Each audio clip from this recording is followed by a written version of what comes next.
네, 안녕하세요. 한국은 운명적 존재다. 그런 얘기를 제가 자꾸 드리는데, 좀 뭐 간이 부어서 말씀을 드리면, 우리는 이제 세계와 함께하는 한국, 뭐 이런 생각을 많이 하잖아요. 그런데 우리가 자기 운명에 충실하면 세계가 우리를 따라옵니다.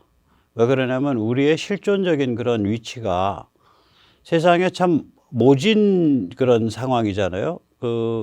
공산 전체주의 변형된 끝물 찌끄레기들과 전부 다 맞서야 되니까 이 중국, 러시아, 북한 뭐 세상에 뭐 이런 운명이 어디 있어요.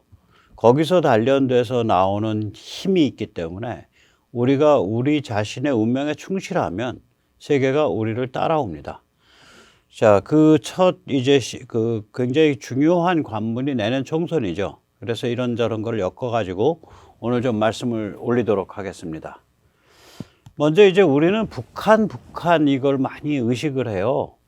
그런데 북한은 실제로는 이게 무늬만 국가, 짝퉁 국가입니다. 그러니까 이 북한이 만들어지는 과정을 보면 이게 소련에 포섭된 중국 공산당원들이 만든 짝퉁 국가입니다. 그러니까 소련에 포섭된 중국 공산당원입니다. 이게 이제 뿌리들이 동북항일연군인데 뭐 국사를 한다는지 뭐 국사 왜곡을 한다는지 뭐 이런 사람들의 얘기는 동북항일연군을 마치 우리 무장 독립운동의 일환이라고 얘기를 하는데 아닙니다. 이거 국제적으로도 이 무장 세력에 대한 기록이 많이 있어요. 왜 그러냐면 이게 그 소련이 이제 국제 공산주의를 내세워서 실제로는 소련 자신의 지정학적 이익을 관철하기 위한 기관이 있었죠. 코민테른.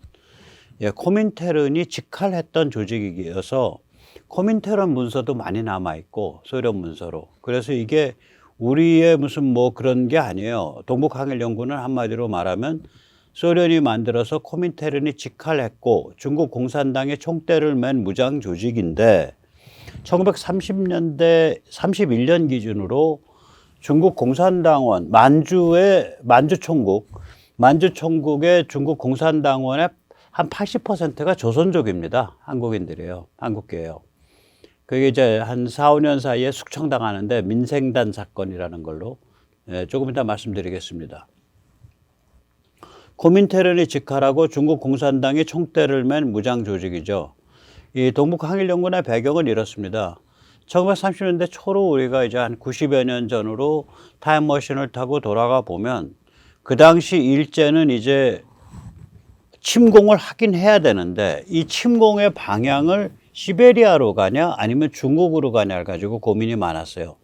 시베리아로 가면 뭐 황량한 내고 먹을 게 없을 것 같고 중국으로 가자니 이거는 영미가 주도하는 세계 질서의 정면으로 이제 시비를 거는 그러한 도발을 하는 행위고 왜 그러냐면 영미가 나서서 중국을 그러니까 그 당시에 개방이라는 단어가 있었습니다. 오픈도어 폴리시입니다. 그때 개방, 그때의 오픈도어의 의미는 뭐냐면 어느 특정 국가의 배타적 식민지가 아니라 독립국가로 유지시켜 놓고 세계 어느 나라든 들어가서 장사하고 비즈니스 할 수 있게 한다. 그것이 당시 중국에 대한 오픈도어 폴리시고 개방 정책이고 그때 개방의 의미는 그겁니다. 그 오픈도어 폴리시 개방 정책을 이끄는 게 미국과 영국이었습니다. 따라서 중국을 침공한다는 얘기는 오픈도어를 나발이고 다 걷어치워라. 여기는 우리가 다 먹겠다, 독식하겠다 이렇게 되는 거라서 세계 질서에 대한 정면 도전이 돼요. 그럼 일제 입장에서는 이게 시베리아로 가자니 몸은 고달프고 반공이고 뭐 영미는 좋아라는 할 텐데 그래서 뭐 죽어라고 소련과 싸워봐야 얻을 게 없고 그렇다 그래서 중국으로 가자니 이거는 영미에 대한 정면 도발이고 그래서 이게 1940년대 초에 일제의 최대의 화두였습니다. 이게 일제가 쟤들이 이제 만주국을 세워서 만주를 직할한 상태에서 과연 소련으로 쳐들어갈까 아니면 중국으로 쳐들어갈까 거기에 따라서 우리 운명이 갈려요. 한국인에 왜 그러냐면 소련으로 쳐들어가면 일제가 전 세계 반공전선의 최일선에 서는 게 돼서 영미랑 아삼역이 더 깊어지게 되고 그러면 우리는 군사지정학적으로 독립의 찬스가 없어집니다. 반면에 중국으로 쳐들어가게 되면 일제가 영미를 상대로 해가지고 도발을 한 게 돼서 결국은 일제가 폭망을 하고 우리한테 독립의 찬스가 옵니다. 바로 이 까닭에 제네바에서 열린 국제연맹에서 일제를 규탄하는 팜플렛을 배포를 해서 일제를 제네바 그 국제연맹으로부터 만장일치로 쫓아내는 데 혁혁한 공을 세운 우리의 영웅 우남 이승만은 그 직후에, 그러니까 그게 한 3월쯤 될 거예요. 직후에 중국 그 당시에 이제 장개석 정부의 도움을 받아서 소련 외무성을 방문을 하죠. 모스크바에. 그래 스탈린 취할 때입니다. 그런데 거기서 문전박대를 당해요. 오라고 해놓고서 만나주지 않고 뭐 한 21, 7 먹은 저게 구급 공무원 정도 되는 친구가 나와서 당신 말이야 지금 빨리 돌아가. 안 그러면 큰일 날 줄 알아. 그렇게 해서 이제 돌아오면서 기쁨에 겨워서 춤을 춥니다. 왜 그러냐면 그 시그널은 뭐냐면 소련이 일제와 밀월 관계를 가려고 하고 있다. 또 일제도 그걸 싫어하지 않는 것 같다라는 것에 대한 간접적 증거잖아요. 우남을 들어오라 그래서 안 만나준다는 거는 들어오라 그럴 때는 멋모르고 들어오라 그랬다가 일제가 항의를 하니까 안 만나준 거거든요. 그 얘기는 뭐냐? 일제가 도발을 하면 중국을 향해서 도발할 가능성이 크다라고 본 거예요. 자, 그래서 어쨌거나 그러한 고민이 있었어요. 30년대 초에. 그래서 이제 이 고민을 나타내는 사건이 뭐냐면 1936년 2월 26일 날 벌어졌던 청년장교 반란 사건입니다. 이 청년장교 반란 사건이 뭐냐면 결국은 이제 우리로 치면 전경련 회장 죽이고 뭐 이래요. 암살하고. 원래는 수상을 죽이려고 그랬는데 그때 마침 와 있던 뭐 처남이 문을 열어줬던가 그래서 수상의 처남인가 죽이고 아무튼 그 사회 주요 인사들을 몇 명 죽이는데 성공을 합니다. 암살을 하는데 이 청년 장교들이 반란을 왜 일으킨 거냐면 야 우리 일본 제국은 그 인류를 위해서 반공의 최전선에 서서 지금 소련으로 쳐들어가야 되는데 요새 분위기 보니까 뭐 거기는 안 쳐들어갈 것 같아. 왜 이 짓을 하고 있는 거야? 빨리 소련에 대해서 전쟁 벌여. 이게 청년 장교 반란 사건의 청년 장교들의 주장이었어요. 명분이 있는 주장이었기 때문에 처벌이 굉장히 부드러웠습니다. 한두 명인가 뭐 사형인가 하고 나머지는 다 풀어졌던가 뭐 그래요. 자, 이런 상황에서 그럼 소련은 왜 동북항일연군을 했냐? 이게 동북항일연군을 한 건 이제 일제가 만주를 지경을 하는 만주국을 만든 다음에 조직을 한 건데 이거죠. 일제 보고 경고 사격을 하는 거죠. 야, 나 너랑 싸우기 싫거든. 근데 네가 만약에 우리를 상대로 전쟁을 벌이면 너의 그 전선의 후방에 해당하는 만주에서 우리가 그냥 결사적인 게릴라 전쟁을 할 거야. 그러면 너는 시베리아로 진격했다가 뒤가 끊겨. 너 알아서 해라. 라는 그 경고 시그널이에요. 동북항일연군 프로젝트의 뜻이. 따라서 이건 뭐겠어요? 1937년에 일제가 소련으로 쳐들어가는 대신에 중일전쟁을 벌이잖아요. 9월인가요? 벌이죠. 그래서 중일전쟁을 벌이는 것으로서 이제 동북항일연군의 존재 이유가 없는 거야. 이제 소련과 일제는 더 이상 친해질 수가 없을 정도로 친한 사이가 된 거예요. 서로 뭐 눈짓으로 은밀하게 주고받는 그런 사이가 된 거예요. 중일전쟁이 군사지정학적으로는. 그러니까 소련 입장에서 우리 착한 일제를 내가 왜 괴롭혀? 저 말 안 듣는 동북항일연군 애들 걔를 죽여야지. 자, 돈도 끊고 무기도 끊어요. 그것까지도 좋은데 죽일 땐 확실히 죽여야 될 거 아니에요? 예를 들면 1939년에 소련이 나치 히틀러와 결합을 한 다음에 스탈린이 히틀러한테 준 선물이 뭐냐면 독일의 공산주의자 명단이에요. 독일의 공산주의 굉장히 셌었죠. 주면서 이런 식의 뉘앙스겠죠. 우리 히틀러 총통 같은 위대하신 분이 다스리는 나라에서 뭐하러 그 공산주의를 한다 말입니까? 그 철딱선이 없는 독일의 공산주의 애들이 코민테른을 통해서 다 우리 또 소련을 조국으로 여기고 이렇게 낱낱이 보고하지 않았겠습니까?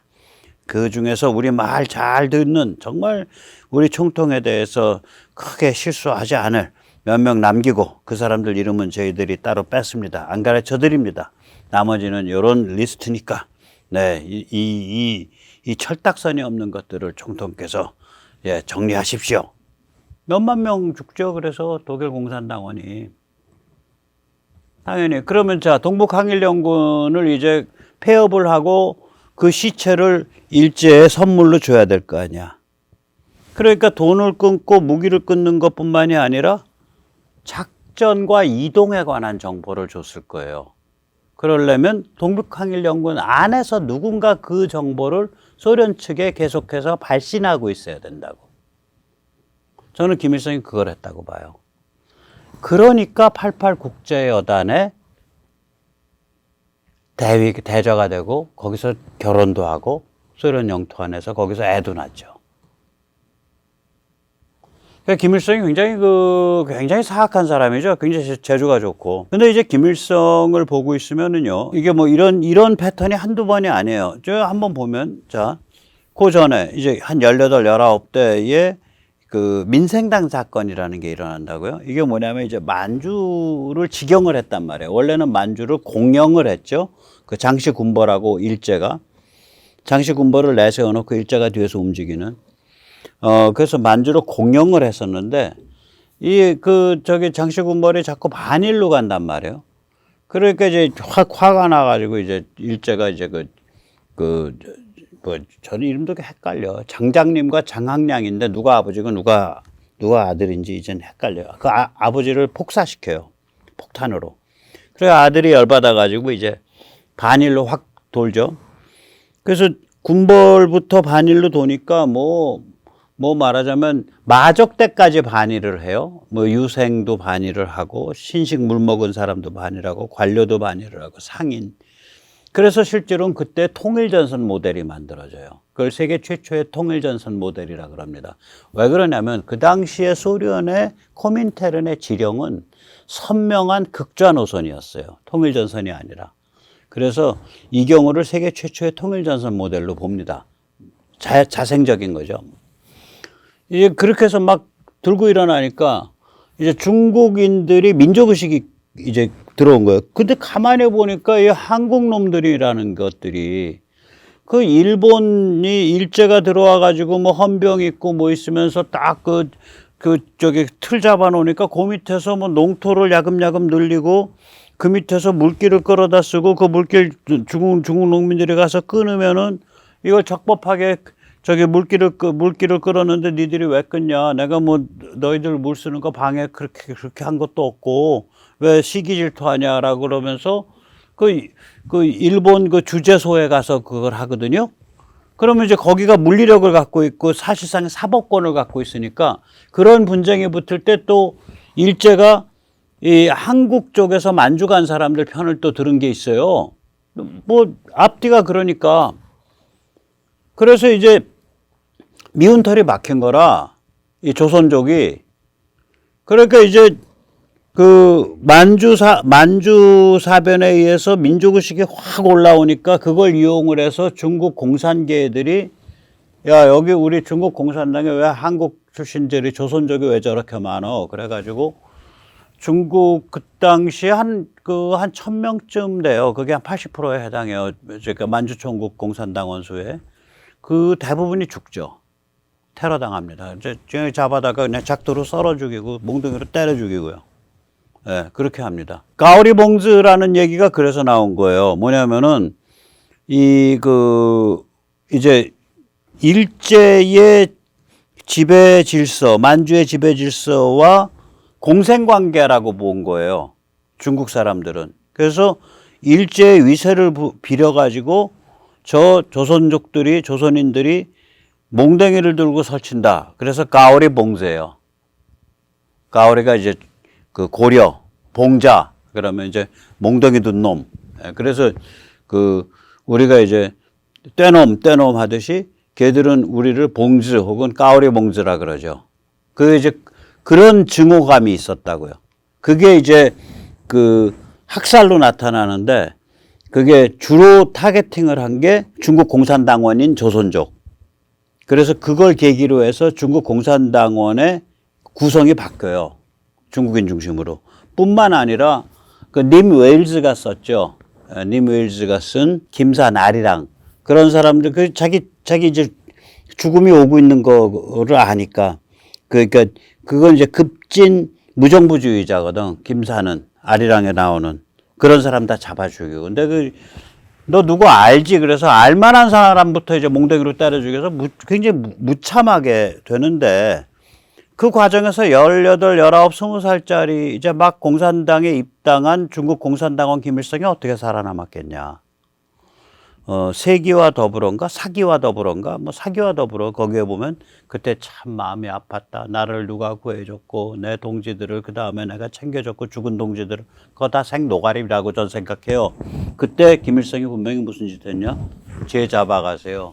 쟤 잡아가세요. 쟤 잡아가세요 하고 중국 공산당원들 중국인들을 손을 붙잡고 돌아다녔을 거다. 저는 그렇게 짐작을 합니다. 그리고 아까 말씀드렸듯이 1930년대 말에 동북항일연군 말려 죽일 때는 소련의 동북항일연군을 팔아먹는 엑스맨 역할을 했을 거다. 저는 그렇게 짐작합니다. 거기까지는 추정이고요. 그 다음에 이제 1945년 소련의 낙점을 받고 이제 낙점을 받죠. 소련은 자기들이 믿을 수 있는 애니까 얘로 가. 그래가지고 세상에 1946년부터 이미 김일성 대학을 만들잖아요. 46년부터 만들어요. 아직 북한 정권이 쓰지도 않았는데. 소련이 완전히 띄워주는 거거든. 소련의 낙점을 받고 45년에 바로 조만식 같은 반공 민족주의 진영을 학살을 하죠. 조만식은 5년 동안 붙잡혀 있다가 6.25 때 이제 양강도로 피난 가면서 권총으로 뒤통수에 총 쏴서 이제 그 살해를 했죠. 그 다음에 이제 남쪽의 자생적 공산주의 세력에게 무리한 폭동 봉기 명령을 해서 그러면 터져나와서 조직이 붕괴하죠. 그걸 제거하는 거예요. 이 공산주의자들은요, 공산혁명이 문제가 아니에요. 헤게모니가 문제예요. 특히 같은 급진운동 내에서. 그건 뭐 기본입니다. 그게 제일 중요한 일이에요. 자, 얘들 입장에서는 보세요. 자기는 중국도 알고 소련도 알아. 그리고 소련에 지금 충성을 바치고 있고 소련이 내세운 집단이야.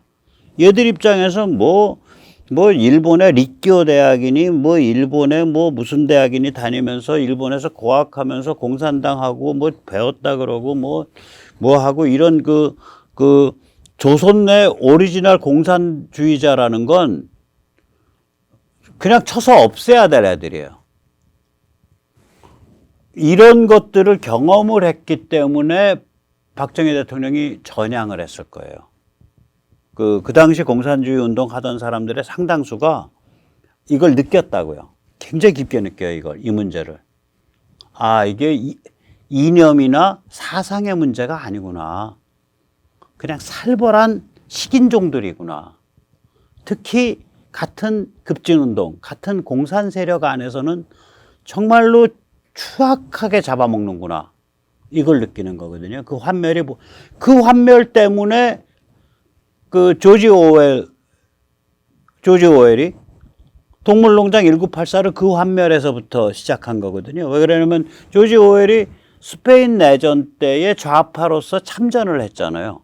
그때 보니까 소련 명령받는 맨 윗대가리의 공산당원들이 하는 짓이 뭐냐면 프랑코 군대랑 싸우는 게 문제가 아니라 이 좌파 이 연합 세력 안에서 트로츠키파 무정부주의자를 속간해가지고 인민재판에서 총살하는 게 주요 비즈니스다라는 걸 그때 본 거라.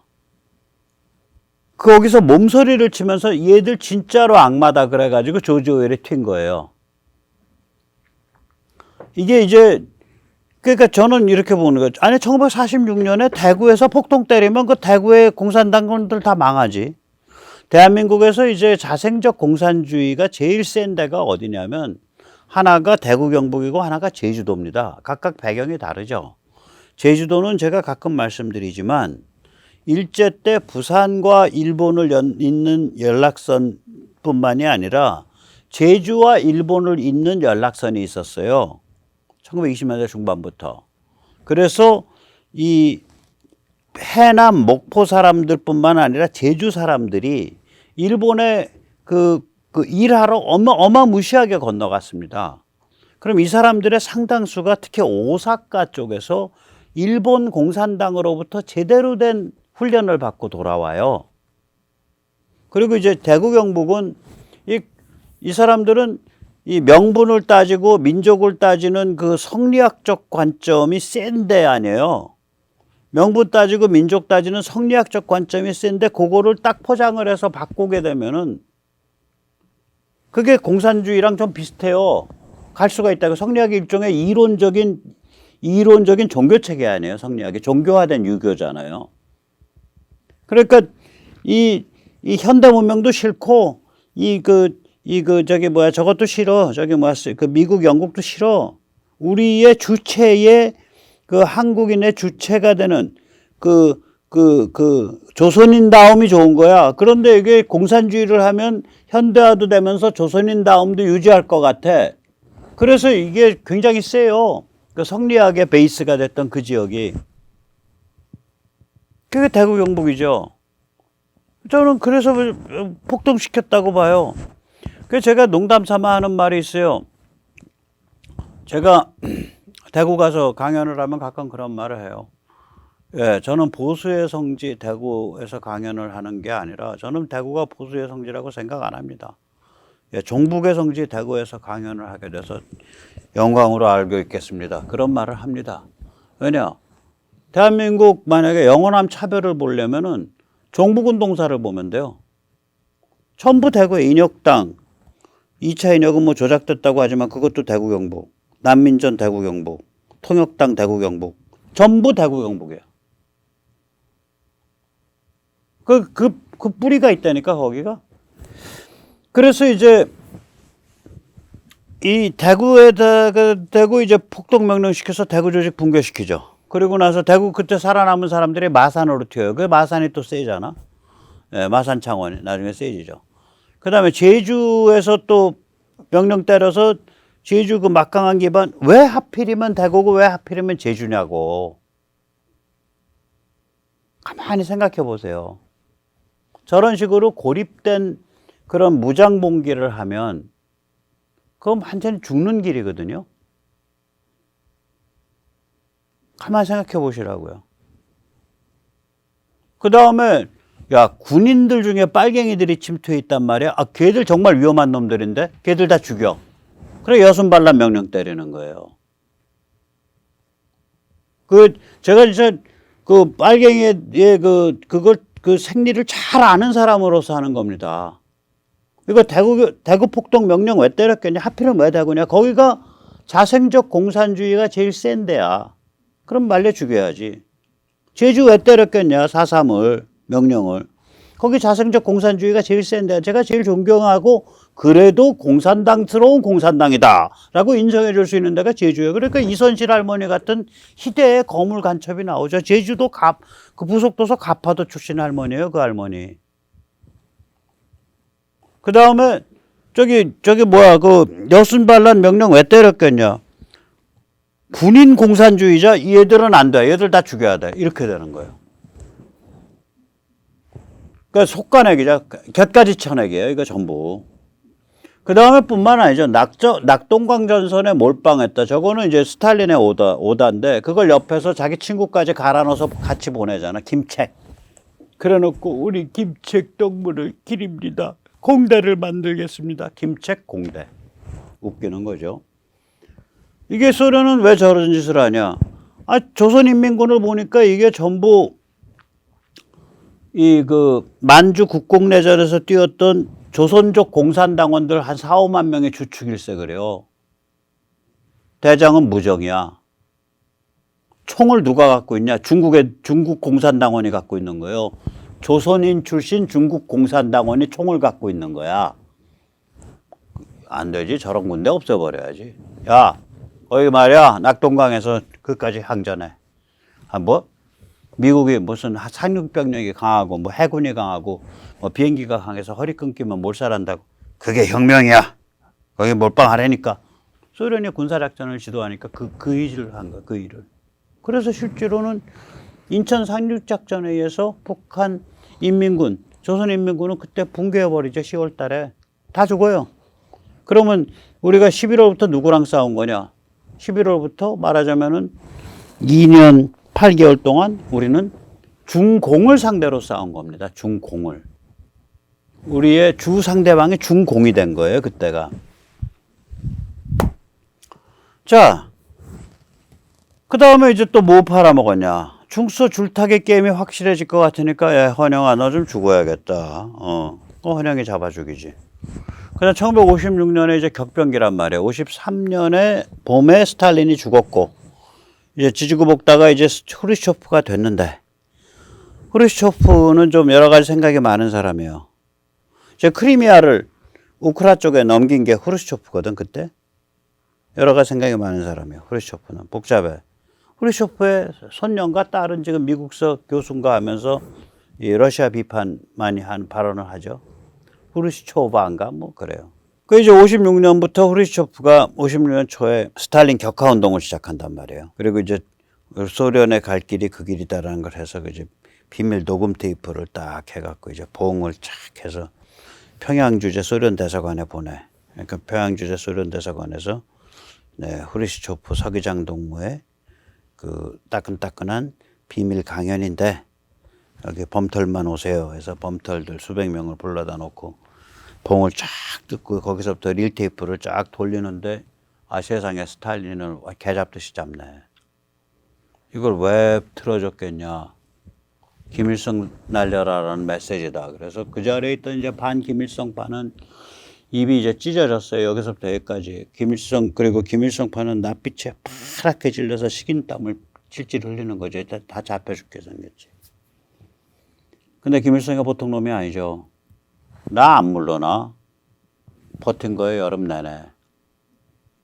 가을도 버텼어요. 상대방 잡아 죽여가면서 팽팽했어요. 그러다가 헝가리가 터진 거예요. 헝가리가 터지니까 헝가리 때 인구의 한 0.3%인가쯤을 죽였어요. 소련이 들어가서 600만인가 인구인데 몇만 명을 죽였다고요.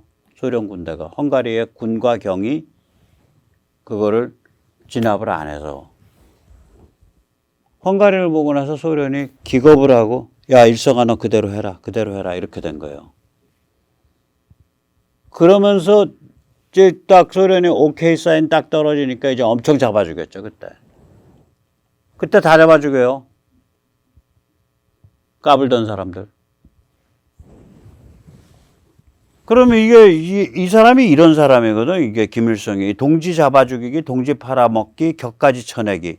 자기 물론 아들이 주도가 됐지만, 김정일이 주도가 됐지만, 자기의 평생 동지이자 처남인 김광협이죠. 김광협까지 1971년에 제거하니까. 2인자였거든. 이런 유형의 사람인데, 이게 1986년에 나왔나, 1985년에 나왔나, 김영환의 강철서신. 내가 뭐 그거를 읽고 애들이 하루아침에 주사파가 된다고 해서 제가 그래서 읽었어요. 그때 85년 여름인가 86년 여름인가 읽다가 뭐 이런 그때 김영환인가 누군지도 모르고 그것은 이런 또라이 같은 미친놈이 어딨어 그러고서 제가 읽었어요. 왜 그러냐면 그 뭐 팜플렛인데 박헌영이 미제의 간첩이라고 판결을 받아서 사형을 당했는데 이것이 조작된 것일까 혹은 진짜 미제의 간첩일까 그것에 대한 설명이에요. 무슨 뭐 사상이나 이념이 없어. 그러면 결론은 뭐냐? 미제의 간첩이다. 이게 이제 그 바닥에서 의미는 뭐냐면 민족의 정통성은 김일성한테 있다 이거지. 그러니까 남로당 다 잡아 죽이고 박헌영 잡아 죽이고 그거 올바른 선택이었다 이거예요. 이게 뭐 음란성 피약정에 걸린 창녀가 쓴 문건이지. 자기 집안의 큰형, 자기 집안의 큰아버지, 작은아버지, 이모, 큰이모, 큰고모 월북하고 여기서 싸우다가 좌파 집안에서 다 죽어나갔는데 그 월북해서 죽어나간 그 사람들을 잡아 죽인 김일성이가 옳았다라고 얘기하니까 이건 음란성 피악증에 걸린 창녀죠. 정신머리가. 여기 뭐 사상 강철서신 하는데 읽어보시면 웃기지도 않아요. 한마디로 박헌영을 간첩으로 잡아 죽인 김일성의 판단이 옳았다예요. 딱 그 한 문장이에요. 그 팜플렛의 핵심 테마는. 그러니까 김일성한테 정통성이 있으니까 우리가 김일성을 모시고 남한에서 혁명을 하면 된다라는 결론이 도출되는 건데 결론은 쓰지 않았고 앞에 것만.